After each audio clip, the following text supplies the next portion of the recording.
بسم اللہ الرحمن الرحیم۔ السلام علیکم۔ آج ہم بچوں کی تربیت، اس میں والدین کا کردار، اس پہ ہم بات کریں گے۔ اس کے ہمارے دو حصے ہیں۔ پہلے حصے میں ہم اس کی ضرورت پہ بات کریں گے کہ اس کی ضرورت کیا ہے، اور دوسرے حصے میں ہم بتائیں گے کہ بچوں کی پڑھائی کے حوالے سے خاص طور پہ چھٹیوں کو کیسے گزارا جائے، کیسے ان کا بہتر سے بہتر استعمال کیا جائے۔ تو بچے جنت کے پھول ہیں، اور ان معصوم پھولوں کو نہ تو ہم نے خود مسلنا ہے اور نہ کسی اور کو مسلنے دینا ہے۔ اس کا ہمیں خیال رکھنا ہے۔ اور اسی طرح سے بچوں کے حوالے سے کچھ دو چار چیزیں آپ ذہن میں رکھیں کہ بچے جو ہیں وہ کورے کاغذ کی مانند ہوتے ہیں۔ بچوں کا جو ذہن ہے وہ کورے کاغذ کی مانند ہوتا ہے۔ اس پہ جو کچھ ہم بڑے لکھتے ہیں، جو معاشرے جو کچھ بھی لکھتا ہے، وہ اس کے اوپر پورا اسی طرح سے ثبت ہو جاتا ہے۔ ہر بچہ سلیم الفطرت پیدا ہوتا ہے، اور اس کے والدین ہی ہیں جو اس کو عیسائی یا نصرانی یا یہودی یا مسلمان جو کچھ بھی بناتے ہیں، اس کے والدین بناتے ہیں۔ پہلے جو پیدا ہونے والا بچہ ہے وہ مسلمان ہی پیدا ہوتا ہے، اور فطرت پیدا ہوتے ہیں، اور ان کے والدین ہی ہوتے ہیں کہ جو ان کو عیسائی یا یہودی یا جو کچھ بھی بناتے ہیں اس کے والدین بناتے ہیں، یا اس کا معاشرہ جو ہے اس کے اوپر بڑا کردار ادا کرتا ہے۔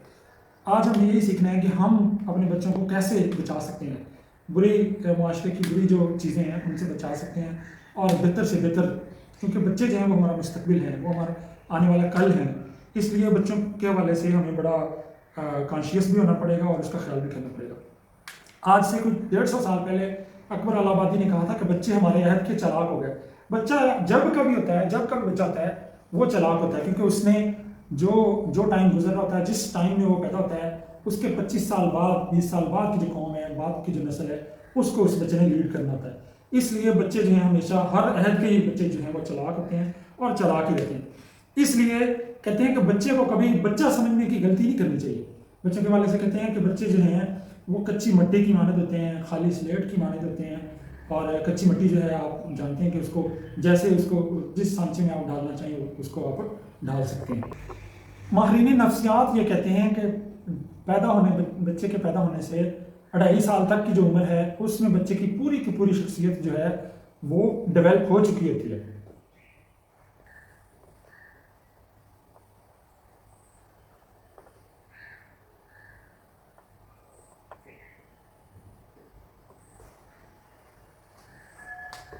اندازہ کیجئے کہ اسکول آنے سے بھی 1 سال پہلے بچے کی شخصیت اگر مکمل ہو چکی ہوتی ہے، تو اس میں سارا کا سارا جو ہے وہ اس کے گھر والوں کا، اور بچے کی شخصیت بنانے میں پورا کا پورا جو کردار ہے اس کے والدین اور گھر والوں کا ہی ہوتا ہے۔ بچہ جو ہے اس کے والے سے 4-5 چیزیں آپ ذہن میں رکھیں۔ بچہ پیدا ہونے سے پہلے ہی لسننگ سٹارٹ کر دیتا ہے۔ بچہ ماں کے پیٹ میں ہی اس کو سننا شروع کر دیتا ہے، اس کو باہر کی جو آوازیں ہیں اس کو سنائی دیتی ہیں، اور کہتے ہیں یہ اس پہ بڑی ریسرچ آئی ہے کہ بچہ جو ہے وہ ماں کے پیٹ میں اگر اس کو اچھی چیزیں سنائی جائیں گی، ماں سنیں گی، تو اس کے نتیجے میں بچے کی پرسنالٹی کے اوپر اس کا اثر پڑے گا انشاءاللہ۔ اور اگر بری چیزیں وہ سنتا رہے گا، ماں جو ہے وہ لڑائی جھگڑے کے ماحول میں رہے گی، تو اس کا بچے کی شخصیت کے اوپر برا اثر پڑتا ہے۔ اور بچہ پیدا ہونے کے بعد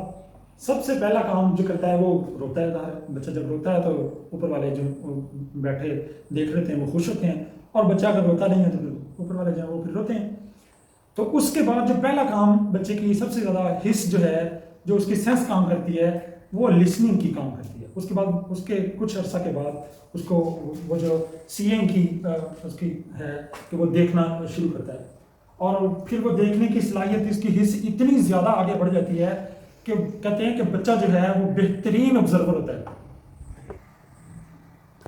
بچہ آپ اندازہ کریں کہ یہ اتنا بہترین مشاہدہ کرتا ہے کہ ہر چیز کو بڑے غور سے دیکھتا ہے، اور پھر اس کو کاپی کرتا ہے، اس کی نقل کرتا ہے، اس طرح سے کرنے کی کوشش کرتا ہے، اور بلکہ وہ کر کے بھی دکھاتا ہے۔ پھر بچے کے اندر ایک صلاحیت ہوتی ہے کہ وہ کھوج لگاتا ہے، پورا کھوجی ہوتا ہے۔ وہ اس کو آپ کھلونا دیں، وہ اس کو کھول کے دیکھے گا کہ اس میں ہے کیا، یہ کیسے بنا ہوا ہے۔ تو یہ اس کے ساتھ ساتھ بچے کے اندر ایک صلاحیت ہوتی ہے کہ وہ کیوں کا سوال کرتا ہے۔ وہ کہتا ہے کہ یہ ایسے کیوں ہیں، تارے جو ہیں وہ دن میں کیوں نہیں چمکتے ہیں، وہ بچہ سوال کرتا ہے۔ لیکن یہاں ہمارے والدین کا یہ قصور ہوتا ہے کہ بچے جب سوال کرتے ہیں تو والدین اس کو یا تو موبائل اس کے حوالے کر دیتے ہیں، یا پھر یہ ہے کہ اس کو چپ کروا دیا جاتا ہے کہ بیٹا بس چپ کرو۔ اور لیکن مسئلہ حالانکہ ہونا یہ چاہیے کہ بچہ جب سوال کر رہا ہے، بار بار پوچھ رہا ہے، تو اس کو اس کا تسلی بخش جواب دینا چاہیے۔ اور یہی وہ موقع ہوتا ہے کہ جب بچے کی حوصلہ افزائی کی جائے، اس کے سوال کا جواب دیا جائے، اور اس کے لیے سوال کے جواب ڈھونڈ ڈھونڈ کے اس کو بتایا جائے، تاکہ بچہ جو ہے جب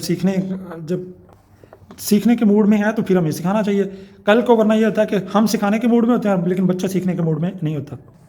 اور اس کے ساتھ ساتھ آپ یہ خیال کریں کہ بچہ جو ہے وہ ضدی کیسے بنتا ہے۔ یہ آپ دیکھ رہے ہیں جیسے کہ عمل کا رد عمل جو ہے، بچہ جو بھی کام کرتا ہے تو وہ بڑا غور سے دیکھتا ہے کہ میں نے یہ جو کام کیا ہے اس کا رد عمل کیا ہے۔ اور جب ہم دیکھتے ہیں نا کہ شروع سے ہی بچہ جب تک بہت زیادہ نہ روئے تب تک اس کو دودھ نہیں دیتے، اس کو اندازہ ہوتا ہے کہ اچھا رو کے بات منوائی جا سکتی ہے، تو وہ شروع سے پہلے دن سے ہی اس کو یہ عادت پڑ جاتی ہے کہ اچھا رو کے بات منوائی جا سکتی ہے۔ تو اس طرح سے بچہ جب بھی جو چیز بھی کوئی لینی ہوتی ہے تو وہ رو پڑتا ہے، اور اتنا روتا ہے کہ آخر کار ہمیں اس کی بات ماننی پڑتی ہے۔ تو اس ضد کا جو علاج ہے وہ کیسے کیا جا سکتا ہے؟ ضد کا علاج ایسے کیا جا سکتا ہے کہ آپ جو ہے یہ بچے کو پہلے دن سے یہ عادت بنائیں کہ جو چیز اس کو ضرورت ہے وہ آپ اس کے ایک دفعہ کہنے پہ ہی دے دیں، بجائے اس کے کہ اس کے رونے پیٹنے کا انتظار کرتے رہیں۔ جب ایک دفعہ کہنے پہ اس کو چیز مل جائے تو ٹھیک ہے۔ اچھا، جو چیز آپ نہیں دینا چاہتے یا دے نہیں سکتے، وہ جو ہے وہ چاہے بچہ جتنا بھی رو پیٹ لے تو وہ اس کو کبھی بھی نہ دیں۔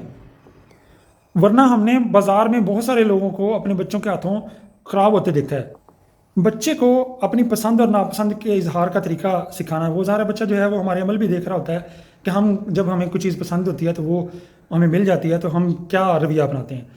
اور ساتھ ساتھ یہ ہے کہ بچوں کو بھی ہم نے اپنے عمل سے بھی سکھانا ہے اور کہہ کے بھی سکھانا ہے کہ بچے کو جب کام کی چیز اس کے پسند کی چیز مل جائے تو وہ الحمدللہ پڑھے، وہ شکریہ کہے، وہ جزاک اللہ کہے، وہ تھینک یو کہے۔ تو وہ اس طرح سے بچے کو جب آپ ایک دفعہ دو دفعہ بار بار اس کی پریکٹس کروائیں گے تو بچہ انشاءاللہ اس کو سیکھ جائے گا اور اس کے اوپر عمل بھی کرے گا۔ اور جب آپ کے کوئی مہمان آئیں گے یا کوئی اجنبیوں کے سامنے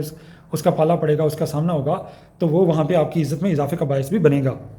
اور اگر کبھی کوئی ناپسند کی چیز مل جائے تو وہ اس پہ ظاہر ہے اس پہ بھی اس کو سکھانے کی ضرورت ہوتی ہے کہ اگر کوئی چیز ایسی مل جائے کہ جو آپ کو پسند نہیں ہے لیکن یہ ہے کہ وہ آپ کے فائدے کی ہے، آپ کو پتہ نہیں ہے، تو وہ اگر آپ کو مل گئی ہے تو اس پہ پھر صبر کرنا اور اس پہ خاموش ہو جانا یہ بھی سکھانے کی ضرورت ہوتی ہے، بچپن سے ہی اس کو سکھانے کی ضرورت ہوتی ہے۔ اسی طرح سے بچے کو یہ بھی سکھانے کی ضرورت ہوتی ہے کہ دوسروں کو متوجہ کرنے کے لیے بچہ جو ہے وہ کئی دفعہ غلط حرکتیں بھی کر جاتا ہے نا، کئی دفعہ چیخنا چلانا شروع کر دیتا ہے، گالیاں دینا شروع کر دیتا ہے، یا کوئی چیزیں توڑنا شروع کر دیتا ہے، تو اس پہ بھی یہ سکھانے کی ضرورت ہوتی ہے کہ بچے کو بتایا جائے کہ بیٹا ہر کام کے یعنی ایک منفی طریقہ بھی ہوتا ہے اور ایک مثبت طریقہ بھی ہوتا ہے۔ تو بچے جو ہیں جب بچے جو ہیں جب اپنے والدین کو دیکھتے ہیں، اپنے بڑوں کو دیکھتے ہیں کہ وہ ان کی طرف متوجہ نہیں ہو رہے ہیں، وہ موبائل میں لگے ہیں یا اپنے کام میں لگے ہوئے ہیں، وہ متوجہ نہیں ہو رہے ہیں، تو وہ توڑ پھوڑ شروع کر دیتے ہیں۔ تو وہاں پہ یہ سکھانے کی ضرورت ہوتی ہے کہ بیٹا اس کا ایک اچھا طریقہ بھی ہو سکتا ہے۔ اس کا اچھا طریقہ کیا ہو سکتا ہے، اس پہ ہم آخر میں بات کریں گے۔ ابھی یہ بات ذہن میں رکھیے کہ کچی عمر کی جو عادتیں ہیں وہ بڑی پختہ ہوتی ہیں، اور پختہ عادتیں جو ہیں ان کو بدلنا تقریباً ناممکن ہو جاتا ہے۔ بچہ جو ہے وہ اپنی تعریف سننے کے لیے، اپنی طرف متوجہ کرنے کے لیے گالیاں بھی دیتا ہے، چیزیں توڑ پھوڑ کرتا ہے، اور اس پہ والدین کی بڑی یعنی ذمہ داری بڑھ جاتی ہے کہ وہ بچے کی ہر حرکت کے اوپر نظر رکھیں۔ جب بچہ کوئی غلط کام کرتا ہے، کوئی بھی غلطی کرتا ہے، تو ہر بات پہ ٹوکنا اور نوک جھونک کرتے رہنا یہ بھی مناسب نہیں ہوتا، لیکن اس کی نگرانی کڑی کی جائے، اور جب کوئی غلط حرکت کرتا ہے بچہ تو اس پہ کئی دفعہ مارنا پیٹنا اور یہ کام کرنا جو ہے یہ بہت ضروری نہیں ہوتا، لیکن بچے کو کئی دفعہ والد کی جو ہے گھوری ڈالنا، اس کو والد کا یعنی سختی کے ساتھ دیکھ لینا ہی وہ کافی ہو جاتا ہے، اور بچہ آئندہ اس کا خیال رکھتا ہے کہ اس پہ میرے مما جو ہے وہ ناراض ہوتی ہے یا پاپا جو ہے وہ ناراض ہوتے ہیں۔ ورنہ یہ ہوگا کہ بچے کو آپ جب بچہ کہہ دیں گے کہ کوئی نہیں بچہ ہے، گالی دے دی تو کوئی بات نہیں، یا آپ اس کی گالی پہ یا اس کی غلط حرکت کے اوپر آپ نے ہنسی مذاق میں اس بات کو گزار دیا، تو اس کے نتیجے میں کبھی غیروں کے سامنے، اجنبیوں کے سامنے، یا آپ کے اپنے مہمانوں کے سامنے آپ کو شرمندگی کا سامنا بھی کرنا پڑ سکتا ہے۔ بچوں کو بار بار ترغیب دیتے رہیں، اور لیکن یہ ہے کہ کبھی اگر سزا دینے کی ضرورت پڑ جائے تو سزا بھی دینی چاہیے، اور لیکن یہ ہے کہ سزا جو ہے وہ بہت زیادہ سخت نہیں ہونی چاہیے، بلکہ بڑے آسان اور نرم انداز میں سزا ہونی چاہیے، تاکہ اس کا فائدہ یہ ہوگا کہ بچہ جو ہے وہ اپنی غلطی سے باز بھی آ جائے گا اور اس کا کوئی نقصان بھی نہیں ہوگا۔ ہمارا مقصد تو بچے کو برے کام سے روکنا ہے نا۔ نبی صلی اللہ علیہ وسلم اسی نے جو ہمیں کام سکھایا ہے کہ 7 سال تک نبی صلی اللہ علیہ وسلم بچوں کو اپنے ساتھ نماز پڑھواتے تھے، اور پھر آپ نے فرمایا کہ 7 سال کے بعد بچوں کے اوپر سختی کرو اور ان کے بستر الگ کر دو اور ان کو نماز کے لیے لے کے آؤ۔ لیکن آپ اندازہ کریں کہ حضرت انس رضی اللہ تعالیٰ عنہ جو ہیں وہ 10 سال تک حضور صلی اللہ علیہ وسلم کی خدمت میں رہے، لیکن آپ صلی اللہ علیہ وسلم نے کبھی ان کو مارا نہیں، کبھی ان کو مارا نہیں، لیکن یہ ہے کہ ان سے کام سارے سیدھے کرواتے رہے ہیں، غلط کام کرنے نہیں دیا، لیکن یہ ہے کہ اس کو کبھی یہ نہیں کہ مار مار کے اور سزا دے کے اور سختی کر کے کام کروایا، بلکہ بچہ جو ہے، بچے کو جب بات سمجھ آ جائے تو وہ پھر سیدھا کام ہی کرتا ہے۔ جب ہمارا مسئلہ ہمارا ہے کہ ہم بچے کو بات سمجھانے کی بجائے، بچے کے ذہن میں بات ذہن نشین کرنے کی بجائے ہم چاہتے ہیں کہ ہم ایک دفعہ ایک بات کہہ دیں اور پھر وہ اگر نہ کرے تو ہم کہتے ہیں کہ میں نے آپ سے کہا نہیں تھا کہ تم نے ایسے کرنا ہے، تو اس کے نتیجے میں بچہ پھر باغی ہو جاتا ہے۔ تو بچوں کو ہم نے انشاءاللہ سیدھے راستے کے اوپر لے کے آنا ہے، پڑھائی کی طرف بھی لے کے آنا ہے، باقی سیدھے کاموں کی طرف بھی لے کے آنا ہے، تو لیکن ان کو سزا نہیں دینی، سختی نہیں کرنی، بلکہ ان کو قائل کر کے اس کے اوپر لے کے آنا ہے انشاءاللہ۔ ابھی ہم چھٹیوں میں بچوں کو کیا کروایا جا سکتا ہے اس پہ ہم بات کریں گے، تو آپ ہمارے ساتھ رہیے۔